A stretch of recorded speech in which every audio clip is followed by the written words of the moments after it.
Bravo Alain pour cette Translem que tu as gagné avec Maestro, c'était vraiment impressionnant. Quelles sont tes impressions? Bah écoute, vraiment ravi, je me suis régalé parce que le bateau est vraiment sympa. Il y a eu de la bagarre avec notamment Philippe là, qui boit sur un lutti. On s'est bien bagarré, je pense que les conditions étaient favorables un peu au lutti peut-être par rapport à la météo. Il n'y a jamais eu beaucoup plus que 6 nœuds de vent, donc il était plutôt à l'aise, mais c'est vrai qu'avec le Psaros, on a quand même du potentiel, hein, clairement, avec la quille qui bascule avec les dérives. Je me suis vraiment régalé, ça fait du boulot quand même, hein. Mine de rien, quand on tire des petits bords le long de la côte française pour aller jusqu'à Ivoire, là, il faut penser à tout, il faut tout faire bien, et c'est vrai que ça, on s'ennuie pas. Et puis la quille manuelle contre l'électricité, c'était pas trop, Ça a pas trop été, difficile. ouais, voilà, je pense que ça n'a pas été un problème. Bon, ça fait un peu faire du sport, mais c'était pas plus mal. Mm.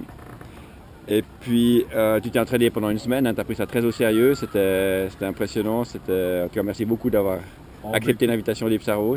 non, merci à vous, parce que c'est vrai que merci à Philippe de m'avoir prêté son bateau, son joli bateau.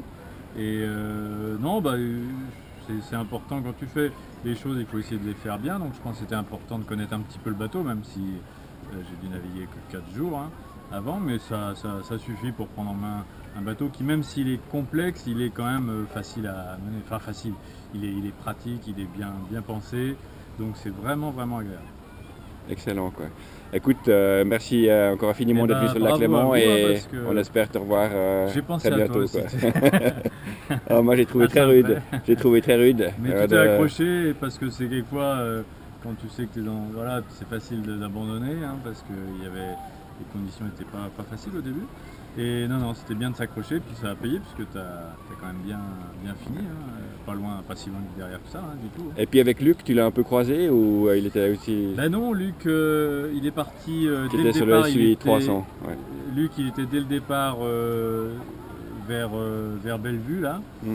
Et puis moi j'ai réempanné pour aller me diriger vers la côte française. Et sous spi, on était encore sous spi, puis après le vent a refusé, bref. Et du coup Luc il était derrière.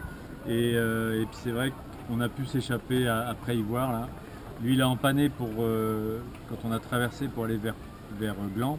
Mm. Lui il a empanné et clairement là il a perdu beaucoup. Et nous on s'est échappé avec toujours un petit peu de vent. Vraiment on a eu un peu de réussite aussi, il faut le reconnaître. Et la navigation de nuit sous spi, ça a été. Oui, tu sais quand. Oh, j'ai un Après peu le Vendée Globe. d'expérience. Et donc du coup, non, ça. J'ai cassé une bastague, donc il a fallu faire gaffe quand même, notamment à l'arrivée sous spi au large serré. J'ai rangé le spi un peu plus tôt que normal. Qu'est-ce que tu as fait comme vitesse maximum pendant la régate à peu près? Oh, écoute, je sais pas. Nous on est monté à 13 nœuds au retour là, parce que Ah ça ouais, c'était nous, assez fort. on n'a pas eu le vent Vous pour. n'avez pas eu autant? Non, à D'accord. mon avis, c'était 9 nœuds. D'accord. On a dû aller à 9 nœuds juste à l'arrivée, quoi. Ok. Mais non, vous êtes bien revenu avec le vent et c'est vrai que c'était bien pour tout le monde de finir pas trop tard. Bon voilà le propriétaire qui arrive, Voilà. Philippe Bertera. Petite vidéo pour le site de Psaros sur Alain et sur le propriétaire. Ça va et toi?